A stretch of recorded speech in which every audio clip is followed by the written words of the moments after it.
Welcome to Barbell's Business and Boobs podcast, where we discuss navigating everyday life as lifters, business owners, and being a woman in a male dominated industry.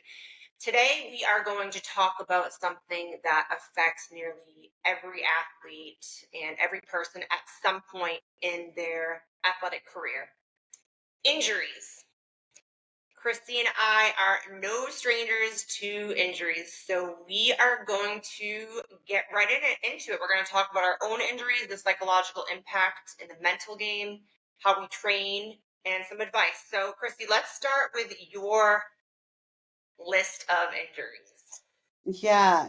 So I know we've definitely have different lists. My list is very short, but my injury was like super, it made it, it's been long. It's been chronic. It's been Years. years of pain and working around it. And so that's a herniated disc. Dun, dun, dun. I think a lot of us have herniated discs, and a lot of people don't even know they've herniated discs. So it's like it's like weird kind of thing you have to figure out because everyone's pain's different. But mine's the L5S1, which makes sense coming from I got it when I was powerlifting back in 2015, I believe. So it's been a long time. So what happened was I was deadlifting and it was pretty lightweight. That's always how it is. Like it's not your heavy max weight, it's like a lightweight. And I just all of a sudden felt a big pinch, and I couldn't stand up straight after that. It was hard for me to put away my weights. And yeah, so that's where I think that I herniated it. And I took a couple weeks off, but then I just got right back into it because at that time I was 25 or so, or around there, and you're just able to. And I had a younger training age, and I was just able to, um, pound away at it until I couldn't anymore. Um, and so, I mean, it's just so complicated because there's been so many trying to figure it out. Is it a hernia disc? Is it SI joint issues? These things really I've been just trying to figure out, but mostly training through it until the Arnold 2022, where I did day one and there was like a deadlift event on day one. And that night I woke up and I could not get out of bed. Like I couldn't roll over. Like I had to crawl to the bathroom. Eventually I was able to complete day two, but like I still can't believe I did that because I was in so much pain. Um, so yeah, that's just like a long story short about uh, my injury, but it definitely has affected me. That's why I took since then pretty much off up until recently of competing to let that kind of heal. So, have you had any back problems or anything? Yes, I've had a long list of injuries, and I would say the back, which you and I have talked about, offline, has been the most frustrating because it's a chronic injury. Once a herniated disc happens, it doesn't just go away. So I definitely want to get later into the psychological impact of what our back injuries have done to us. Because like I said, we talk a lot about it. But I'll start with my list. I'll try to make it brief. I've been a lifelong athlete. So my first major injury was my junior year of college. So I was about 17 years old. I was doing indoor track on the 400-meter relay when I was sprinting, and I heard this loud, loud pop in my hamstring, and I immediately fell to the ground, and I fully tore my hamstring, which was at the time, my first big thing. I was scared. I wasn't sure if I broke something or not, but that ended up changing the trajectory of my entire athletic career, as I no longer was eligible to go to college on a scholarship for track, which was my original kind of plan. So I was on crutches for a while, rehabbed that. And it's interesting because that side to this day, 17 years later, still sometimes gives me issues related to back, hip, my knee. But all in all, pretty much healed up from that. My next big injury was, I would say, when I did something stupid when I was young. Don't know if I really want to get into it, but it was more of like a severe impact where I kind of fell out of the window type thing, 3 stories up, and I think that's where I set off my bad back. I have L3, L4, L5 are fully herniated, and like Christy said, a lot of people don't even know they have a herniated disc, so it does act up from time to time. I've had to really change how I train myself, especially now that I'm older. I definitely have some arthritis in my lower back. So yeah, and after that, my big injury was I shattered my wrist, and I actually needed wrist reconstruction. It wasn't just like a clean break. Had a whole host of issues where it got infected, and they had 3 surgeries on that, and that was in the midst like of my athletic career, strongman. But I guess everything happens for a reason. I ended Yeah, up I switching I over to. remember seeing that online. How did you shatter your wrist again? Yeah, so I was, of course, I wasn't home when this happened. I was living in Massachusetts at the time, and I was in Texas actually at my annual sales meeting. And I was in bodybuilding prep actually. And I went to this cool gym, and someone there asked me to demo a truck pull. And they had a sled. So I was like, okay, cool. I shouldn't have been doing that. Like I wasn't in strongman prep. And what happened was, for anyone listening that's not familiar with how a truck pull works, when you're simulating it, you're doing like an arm over arm motion, and a lot of weight is behind you. So I was on a Turk. I don't know how many pounds were on the sled, a lot. And I was going pretty ham, like pulling it. And the next thing I remember was it started going crooked, and it wouldn't, like when I stopped, like something on the wheel broke. I don't know, it was going crooked. I don't know exactly what happened. It was a malfunction in the sled, but it ended up slamming into me, and I was generating a lot of power and a lot of force.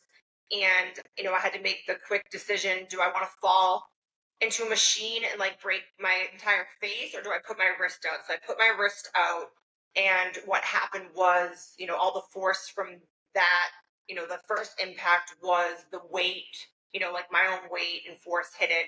And then after, basically I was on the ground and the machine ran it over. So it was like 2 impacts. And all I remember was it didn't hurt at all.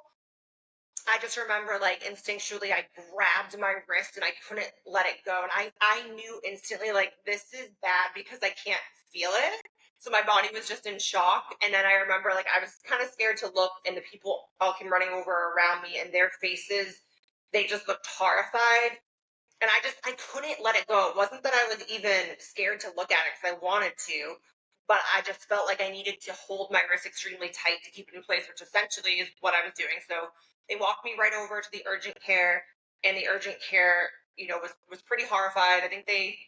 I can't remember what drug it was. They shot me with something initially just to kind of bring the inflammation down, and they were like, yes, they're going to need surgery like ASAP. And I didn't end up getting surgery there. I ended up flying on it because I wanted to get surgery back home, from, I actually worked in ortho, so I knew like what surgeon I wanted to go to and such. So on the plane though, like the 6-hour plane ride, it caused a lot of inflammation, and actually almost lost my hand from the blood flow. Oh my So, God. so yeah, a little traumatic. Yeah, well, strongman injuries are always the craziest. Like people breaking all their muscles, just like exploding from under a log. Nancy breaking her leg under the yoke. Gary exploding his toe with Oh, I the remember that. Yeah. concrete block. These injuries are always so brutal. But yeah, I honestly never knew that full story. So Oh, you sorry didn't. to making you relive it. I just knew you'd like the word shattered your wrist, like shattered. Yeah, it's pretty crazy. Okay. Yeah. Well, and your other injuries. Keep going. Go on. And then what else happened? No, that was, my back's always been off and on, very severe. I actually feel like I'm a little bitter about it, which we'll get into with the psychological impact, but I've gotten third at strongest woman in the world. Like that's my thing. I've always gotten third, which is a high level athlete. Like third is not good to me. I want to win. And unfortunately, every single major, I've done a handful of pro shows. At every single competition, it's always been on a hinge movement where I've re-injured and I've kept pushing. I'm not going to drop out of a contest. Like it's on the positive side, it's taught me how to, really push through pain. But like, for example, I was winning strongest woman in the world in 2017 in Norway, and I hurt my back, and the last event was power stairs. And that's a very good event for me. I know how to move, and I just remember, I was winning, it was in first, and then it came down to the last power stair. I can't remember how much it was. It was like maybe 200-ish, up a 17-inch step, and I just couldn't, like, my body just went into, you can relate, how you couldn't get up from bed.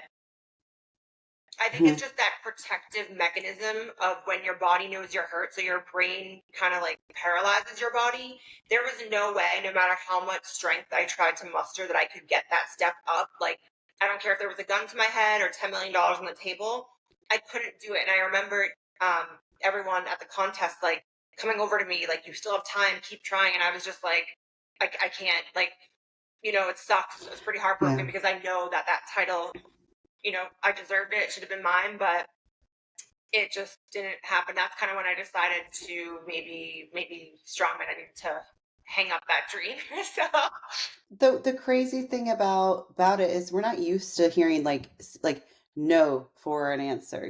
Like when you're used to pushing through pain, you're used to pushing through and just knowing like you want it bad enough, but like really when you're seriously injured like that, your body, like it's so hard when it just won't let you.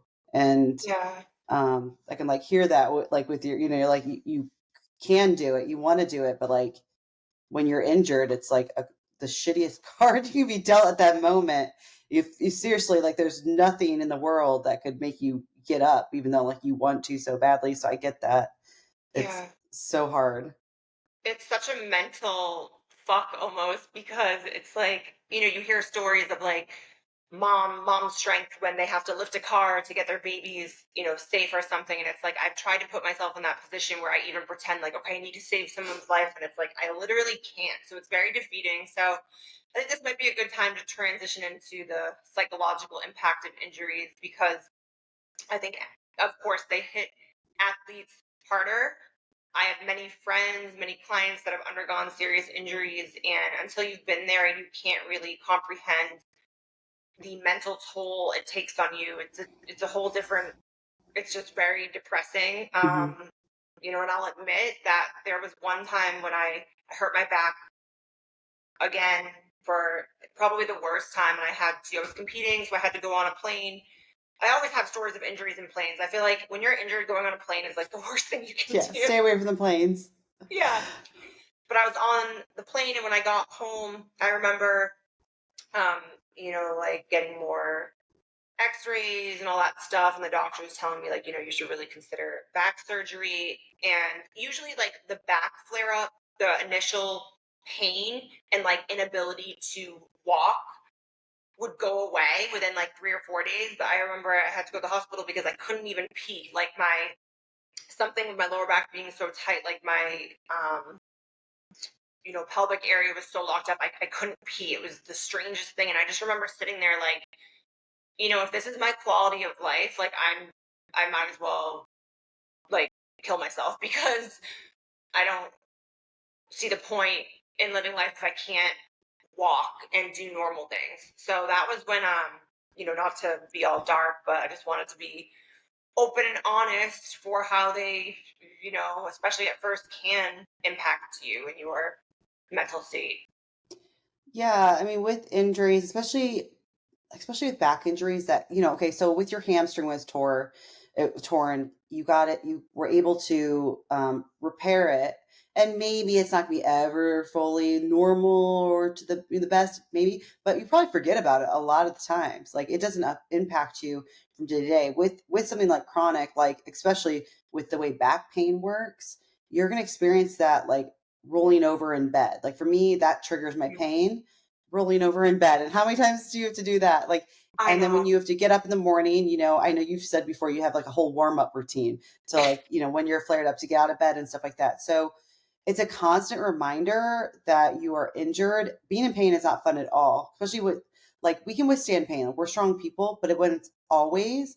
And a constant reminder that, okay, well, especially if you keep on, for me, it was kind of like I got hopeless, like you, Mm-hmm. because it wouldn't go away no matter every treatment I did, how much I wish it would, how bad I wanted to compete and win again. Like it was just so frustrating. So it just beats you down so much. My cry story, a little more, was like when my back pain was really bad.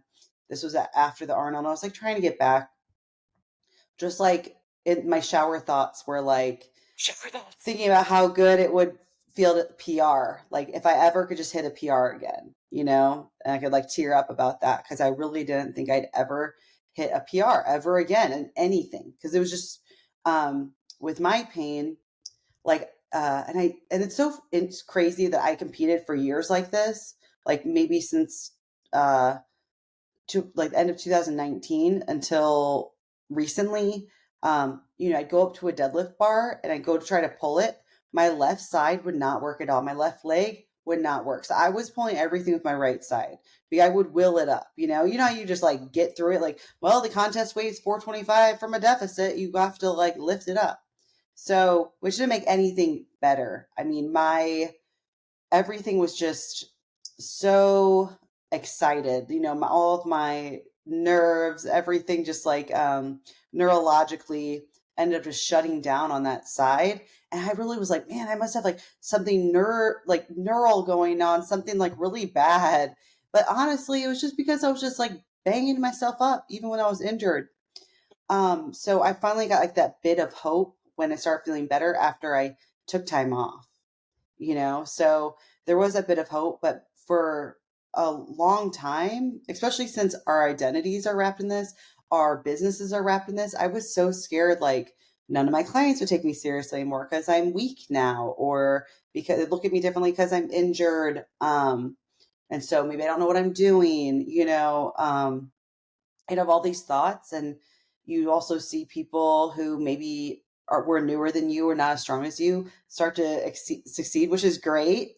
But you see people leveling above you when you're like, man, I do want it. I do put in the work, but I'm not getting the results because I'm injured. So it's really, really, really tough. And I kind of thinking now, like if I didn't start to feel better, would I be able to continue? But um there was like solid years of everyday pain, and Yeah. me trying to go lift and it not happening, or like it's still occurring, and me trying everything and spending so much money, so much time going to Mm. every specialist, people saying you need back surgery, blah blah blah, like, and then scaring you to death. Like it's just so overwhelming, because you see the months and the years go by and you're like, okay, Yeah. this is still a thing. So um, learning how to manage it is so important. But we'll kind of get into the way we manage things as well, but I don't want to get too ahead of Yeah. myself. But No, what you said about the identity and career, it's so true because when you do this, when you're a coach or you are a professional athlete, or you compete, and it translates to business success because you're getting yourself out there, it's extremely devastating. And that's, I think, why we felt it so much, because it's extremely scary. And financially, I remember there was one point where I'd budget, like when I was in prep, just to be able to like function. I would have to go to the chiropractor once a week, and then I'd have to go to a PT, and then I'd also have to get a massage, and then dry needling. Like I was spending well over $1,000 every month just to be in maintenance, and it would still hurt. And it's just, I want to knock on wood right now because my back has been really good. This is actually the longest I've gone without an episode. I haven't had an episode since the beginning of March, and now it's September. And it's interesting because I think your body holds on to trauma and injuries, and it flared up on the day I was extremely stressed and worried about something. My mom was having surgery, and I was just squatting, and I just must have moved the wrong way, or sneezed or something, and I also want to point out that my back injury has affected me when I've been deadlifting almost 500, and I also threw it out one time picking up a thong on the floor. So there's really no rhyme or reason to what sets it off. I think I've discovered a lot of it for me, how I train, of course, which I'm finally letting go of my ego and not, you know, I'll RDL, but I won't deadlift now very often.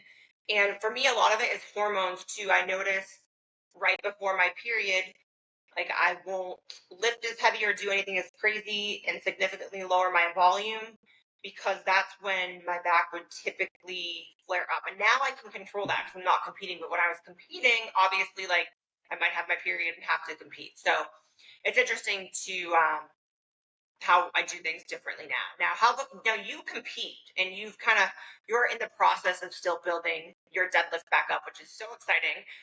Talk a little bit about, you work with Squat University and multiple people. What would you, and you and I, even when we were away a couple months ago, when we were doing our SI joint exercises before we did even a light lift. So talk a little bit about what your day to day looks like dealing with the back injury. Yeah. So before, like a couple of years ago, and before that, my day to day would be normal training, but go to the chiropractor and get all the therapies and get the needling and get the massage and everything like that. Now, although I still go to the chiropractor and get massages and all that good stuff, now what's changed is finally I took 4 to 5 months off of back squats, of deadlifts, um, strongman stuff like yoke, anything that what triggers my pain. And then, but I still focused on overhead. Like I'm hitting PRs on overhead a lot now. It's awesome. I really focused on Bulgarian split squats. I ended up doing the hundreds, like repping out the 100 pound dumbbells with split squats. Like I really acted like these things were my main lift so I could make progress. So like you, I had to let go of my ego. I had to be like, Mm, well, no matter how much I freaking keep trying to deadlift, my deadlift's not going to get better when I'm injured. So let that go. So that made me feel like pain free for the first time, like, and so that kind of motivated me to keep going. Okay, keep on like resting, while progressing the things I can do. Now after that, I started to start lighter and do more variations to work around the injury. So and I chose contests that, like, my first contest back was so light. Like I ended up doing 25 reps, 23 or 25 reps on the axle or the wagon wheel deadlift. It was really light. It was 275 pounds. But it was good for me because I block pulls or elevated deadlifts didn't hurt me as mm-hmm. much as from the floor. And I'm building, some more muscular endurance, my work capacity, my resilience. So I specifically chose that because I knew, I had to slowly build back my sandbag. There was only 150-pound sandbag, stuff like that. Yoke was only like 350. It was very, very light. And I needed that. I cannot be like, hey, I need to do the Arnold weights right now. So slowly building up that, and choosing variations, like maybe instead of a full back squat, maybe a front squat to a box, stuff like that, and figuring out what to progress, and then slowly, get back into it. Of course, I have my prehab exercises. I do so much core. I do a lot of adductor work, which I've seen that's helped a lot. Um, and also just knowing when to back off when it's just not my day, like Mm-hmm. that's okay. So from there, I chose another contest that was a little harder, but it was going to push my deadlift at least a little bit more with a block pull. So at least I could focus a little bit more on strength. Um, and yeah, just choose it with a little bit of heavier weight. So still progressing in these contests, and at least help me get back on track. But for a while, it was just like, just that, what can I focus on to progress? And I'm going to put my attention there, because there's always something you can do. And just knowing that, keeping in mind that unfortunately I missed the Arnold. I'm missing the Arnold in 2024, but next time I compete, I guarantee I'm going to be stronger than I ever have been. Maybe not in deadlift, but you know what? I love Everything that. else is fine. But like the fact that I'm preparing to deadlift 405 at the end of October, like is huge. Is that going to break any records? No, but the fact that I've gotten back there and I'll have better form and no pain is amazing. And you have to get to that point. It's so hard. It's so hard when you're so obsessed with like having your numbers better than ever, better than ever, better than ever. Um, you just have to wait. At some point, if you get so beat down, you're gonna be grateful for any day you walk into the gym. Yes. So that's why I'm so excited. It's made me love training again. It's just so hard going into training every day and something that you love, but like it just makes you so angry and hate it because Hmm. you just can't do it anymore. Like you just can't, like Yeah. I'm trying to do this, I can't do this. So I had to say, hey, I can't do this anymore. So let's do a different route. Yeah. You No. let's just Yeah. not deadlift. Let's not deadlift for a while. It's okay. Like you're not getting any better. The time is going to pass anyway. You either make myself worse or, at least not make myself worse and maybe get better. So it's worked out and I cannot believe it. I mean, I just can't. Like I'm I so really happy for can't you. because No, like I'm like so I was at that lowest point too, where I'm just like, man, I'm gonna have to do some fucking self work, and I still have like to figure out like what's next. Because right now, I mean, we do enough work. Is like, hey, I'm never the best in the fucking world. Guess what? My business didn't decline. It got better. yeah. It Yeah. got better because I put more focus on my clients. I get fulfillment from my clients, and maybe that makes me a stage mom because I want to live through my clients. But it is what it is. I am just so happy that like even my deadlift never got better than it ever has, I'm honestly okay with that. I was like so stoked I could even compete again. Yeah. So it's definitely kind of made me love it that much more. But I still have a lot to go. But it's training starting to feel more normal. But I'm just not going to overly push it because I have time. Now at least I don't have to rush to get strong enough to be at the Arnold this year. That's fine. Um, I can just put in more work. It's gonna be a very long comeback, I guess, but No, be that's good. the best kind of comeback though. Yeah. When you have an injury, we're talking a lot about like the psychological impact, and I always am sure to check on my friends or check on fellow lifters when they do get an injury because again, unless you are that competitive, you don't really understand because it feels like it completely robs you of your freedom. And when you're in the initial stages of it, you just feel so defeated, like you don't want to do anything. But then I think some of the steps you can do, which Christy you touched on, is figure out a way to benefit you. So and it's not as easy. I wish I could tell you guys listening, like, oh, just do X, Y, and Z, and this will happen. But you really have to do kind of some self work to figure out what's going to work. And I think it made me a better coach and a better athlete. For example, when I was in a cast for several months and still was training, it helped me. Now I can program for clients that have injuries because it's like, okay, I think the worst thing you can do is just stop training when you're injured. Like there is always a way around it. Of course, it's different if you were in like, if you're hospitalized or something. But even then, you can work on like, I'm really big into visualization. I watched this documentary called Heal when I was coming back from my third surgery for the wrist. And it interviewed like cancer patients and people with various illnesses. And it kind of proved your mental state and like trying to stay positive and see the bigger picture is so important because oftentimes you can defy science and what coming back from an injury, I believe, based on your own kind of will and determination. It's not easy, especially when you're in the trenches and feeling like that. But I do think that it's possible. And something you can do that really helped me was reach out to other athletes. Like that's one of the beauties of we shit on social media a lot, but in the lifting community, for whatever your sport is, I guarantee there's someone else that has undergone something similar.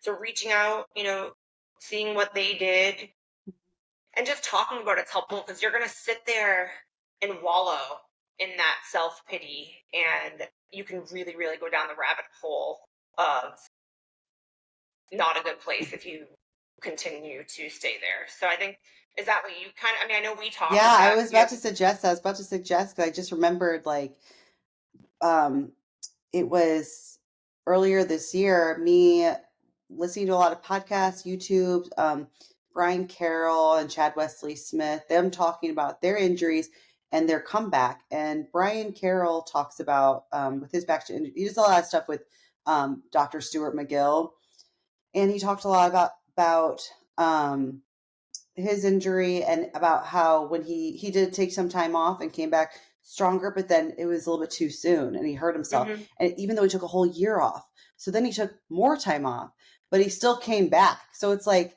he was willing to take that much time off and Yeah. he could still come back and like set a record, which is amazing. So that gave me a lot of hope. Like, hey, it wasn't just like 2 months off. It took a long time off. And what Chad Wesley Smith said was it's better to come back a month late than a day too early when it comes to Mm. injuries. And I remember that all the time now. And I'm the kind of person who needs to remember that because I'm like, I want to go full force, all the time. There are some people, like some clients who might get hurt and then be very scared to come back. And maybe they need a Mm. little bit of different advice.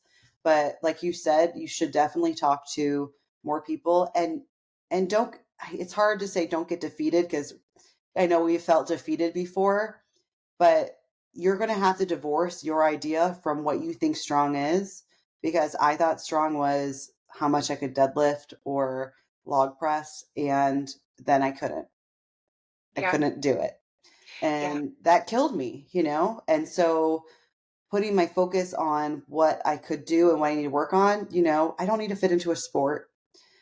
No one cares about my powerlifting total, squat, bench, deadlift. You know what? I don't even bench. Don't even bench anymore. So it's okay. That is that someone might look at me and say that, okay, well then you're not strong because I care about bench. Well, you know what? With stuff like that, like I can't. I'm not gonna put a heavy barbell back squat on me anymore, and that's okay. I'm focused on other areas, and if someone's like, people like will stay in one sport and poo poo on another. Like they're really into powerlifting, so they poop on CrossFit or strongman or something like that because they think their sport's better, Mm-hmm. or, well, maybe just wait. I hope this never happens to you, but what if you can't squat anymore? You're going to have to put Yeah. your focus on a different lift. Maybe you will be the guy in the leg press, really caring about that you can do an 800-pound leg press. And that's cool. You know what? We're all trying to get strong. So let yourself evolve and change with your idea of what strong is, Mm-hmm. because if not, your days of lifting will end eventually because we all get injured, at least. And I hope not everyone gets injured, but it is likely that you will get injured at some point, and it might not even be a lifting accident. It could be a Yeah. car accident, Yeah. unfortunately. So, that's just my main advice of like, it's more about your overall self identity, and Yes. that's the hardest part about it. Mm-hmm. So if you Sometimes need you have to learn this. yeah. Go ahead. Sometimes Yeah. you have to continue to learn this lesson. And I'll share a story I forgot to mention. For the past like 14 months, I've had this weird knee injury. And I don't even want to call it an injury because I don't know what it was, but basically what happened, ironically, it started like I've never had knee issues in my life. They've always cracked and stuff. I was a long distance runner when I was really young, and I've always squatted, but a couple days, I'm not kidding, a couple days after I turned 30, I had just moved cross country, and I woke up one day and my knee was like killing me. And I'm like, so weird. I didn't do anything. And then I felt the back of it. It was the same side that I tore my hamstring. So who knows if it was related, but I had this gross bump on the back of my knee, and it was a Baker's cyst, and it was causing my whole knee joint to swell to the point where like it was really hard to walk. And I went to an ortho, and they said like we can't drain it. It's just going to come back. And I just kept pushing through, and like I kind of just accepted, all right, well, this is my knee, it's never going to go away.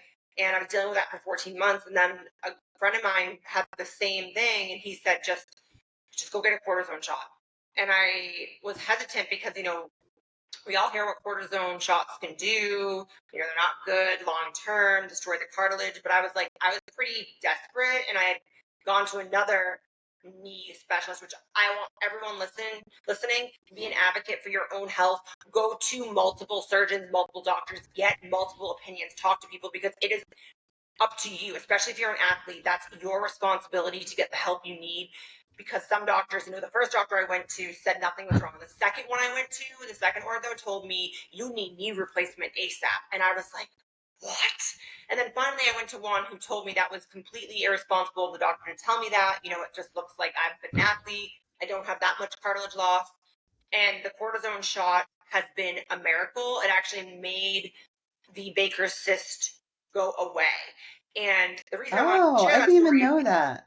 yeah, the reason I want to share that story is because in December of last year, I had one more like lifting goal. Like Christy said, like when you don't compete anymore, I think it's still important to set goals. And I really, really wanted to squat 315 pounds for 20 reps. I don't know why. I just took a random goal that I thought was cool. And I decided to do that. I did like a 6-week prep because I know I was capable of it. But I was, again, and again, this is why I say you have to sometimes learn that lesson multiple times when you're a thick-headed athlete. I completely changed how I squatted. So I'm usually a high bar, more narrow stance squatter. I utilize a lot of my quads. I have a very strong front squat, and that's how I've always squatted. But my knee was hurting so bad that I ended up going low bar, putting my feet extremely wide, and even people were like, what? Like, Brittany, you don't squat like that. Like, what's going on? And I'm like, I need to fulfill this goal. This is the only way it's going to happen. And I ended up getting 18 reps, not fulfilling my goal, but it wasn't pretty, and it started to cause like other issues that I've never had. So all of a sudden, like my shoulders were really hurting and my knee was just getting worse. So finally, the past like 2 months, I've never felt better. I really lowered my volume. I only train 4 days a week. I train hack, which again, like that's not a real squat, but I know that I can come back to my real squat and do it when the time is right, because for the first time in my life, I'm actually taking a step back. And it's almost funny because I thought, like, I just accepted, like, I'm 31, but my body is old because I've been pushing it for X number of years. Like, it's just how it is. And now I'm starting to feel better than I ever have. And something I always tell, it's kind of a random story, but like when I'm dating someone or something, like one of the first things I tell them is like, just so you know, I have a really, really, really bad back, and there are certain days when like I can't really get out of bed, and like it's just let me deal with it. I'll be fine. And I feel like I might be at the point now where like it's not ruling my life, which is like really exciting. And again, I'm 31, so, and I've been dealing with this for 10 years, so it's really cool to all of a sudden like not be, things still crack, but it's really cool that I've been able to get out of bed for the past couple weeks and not, my first thought not be like, oh, I'm in such pain. And I feel like my whole mental state, I feel happier, brighter. So, and again, and I had to have someone's help for this. Like, I have someone that's doing my program because I needed to let go of that control of always pushing. So, again, anyone listening, like, you're going to take a step back to take a step Yeah. forward. I think one thing that I've noticed, a lot of my clients, and I used to be like this too, being so afraid to step away. Let's say if they're powerlifting clients, so afraid to step away from squat, bench, and deadlift if they're injured. But guess what? That strength is not going away. We can, of course, you're not always going to be maximally strong, but it's not going to just go away. If you've been training for a long time, like it's not like you can get it back. So don't be Yeah. afraid to step away. Yeah, your size and strength does not just go away. Like, I've actually been trying to let go of some of my upper body mass, and it's funny because like once a week I'll do something, and I'm like, if anything, I'm actually like stronger because I'm recovering. Like, I'm not in such a debt to fatigue ratio all the time. So, but again, I think that's just something you have to prove to yourself, because I could tell clients that when they're injured, but to apply it to myself, is something I just recently. Oh, 1,000%. I'm with Yeah. you 1,000%. Like the same thing with nutrition. For me, like I can tell people to eat and what to do, but if I don't have someone holding me in check and accountable and like being like, yeah, this is what is right, like trust me, it's so much harder. Like, Yeah.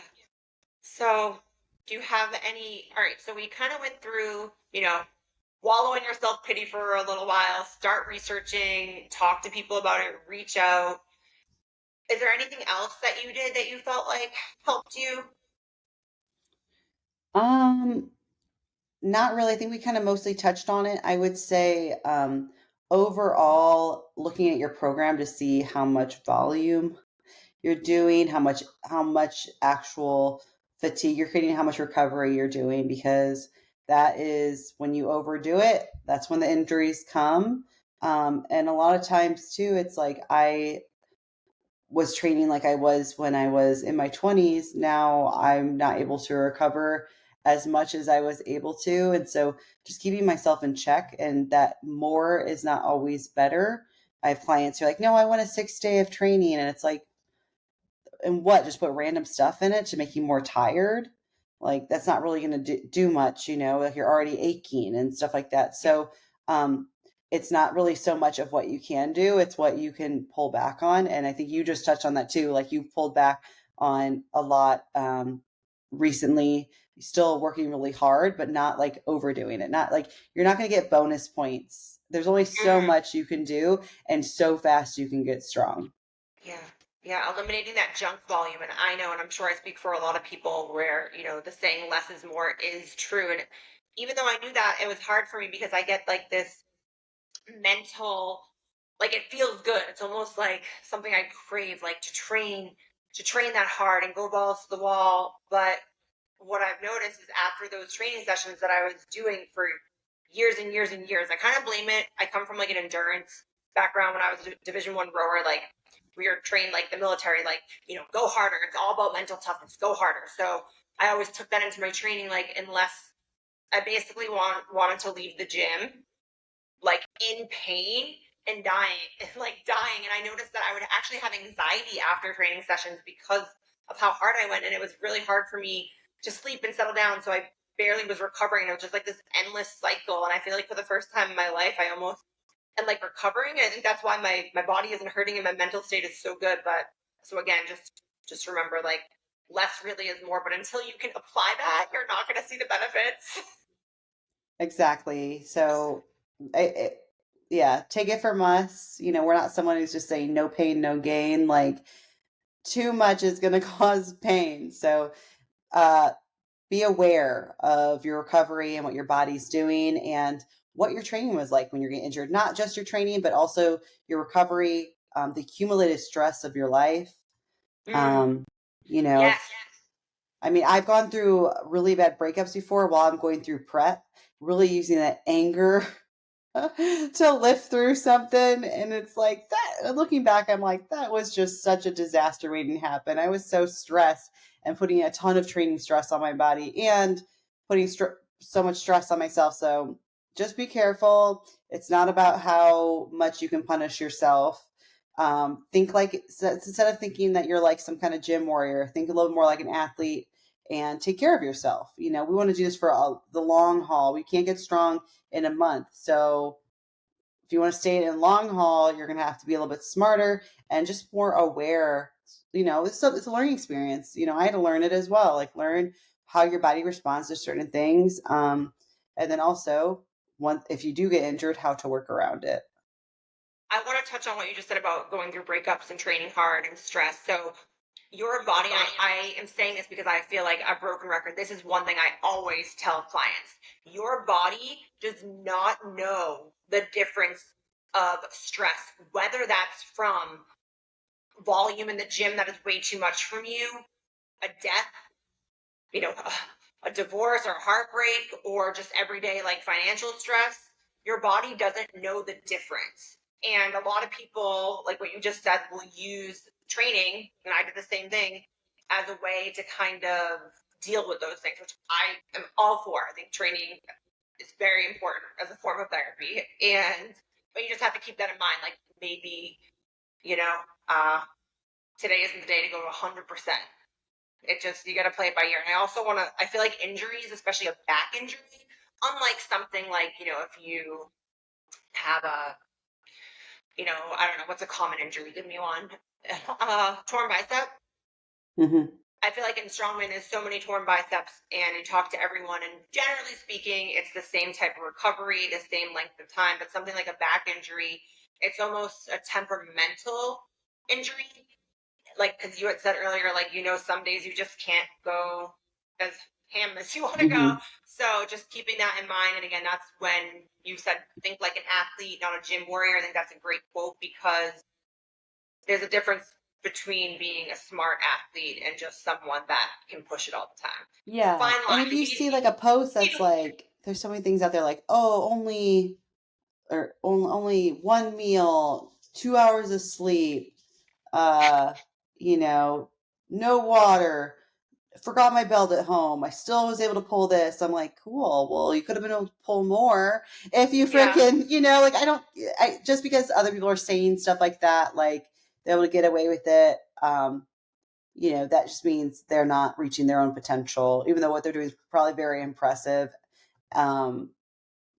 It's not because of the bonus points they get for not being prepared. Exactly. Yeah. In my opinion, that's a pet peeve of mine. No, same. It's When kind of people brag, like, oh, I didn't even eat today. It's like, well, why not? You weirdo. Yeah. Yeah. I love David Goggins. I don't want to shit on him, but the content he puts out, I feel like it gets a lot of people thinking like, well, I don't need to sleep. I don't need to do this. And don't get me wrong. It's life.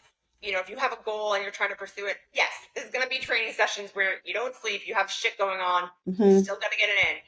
But if you repeatedly do that years after years, which I actually did that for a while. I was in medical sales, like working nights, trying to start my business. And luckily I didn't get injured from it, but it was a car crash that, because I was falling asleep at the wheel, basically, that made me realize, like, okay, I can't do this anymore. So, just keep that in mind. I feel like it's a give and take for being a smart athlete and being a little crazy athlete. So. Yeah, for sure. And we're definitely, we excel by being crazy, but also it's like, if you could just combine a few things, like, our knowledge now, if I could go back, I would still be crazy, but sprinkle in a little bit of more, just, I don't know, experience. Yeah, no doubt about that. Make no mistake. You have to be a little crazy if you're a high level athlete, no matter what sport you apply that to. All of you lifting and lifters, like, you kind of got to go to some people call it a dark place, some people call it like the hole of lifting. But yeah, when you have, X number of weight on you and you have to do it, it's like, it's kind of a thrill. So you got to get a little crazy and just think, know when to pull back and when to push. Keep it for when it matters. You don't need to do it every day. You don't have anything to prove. Yep. So I think that's it for everything. The other thing, do you want to mention anything else? Nope, not really regards to injuries. Just, keep the faith, reach out to people if you need anything. That's about it. Yeah.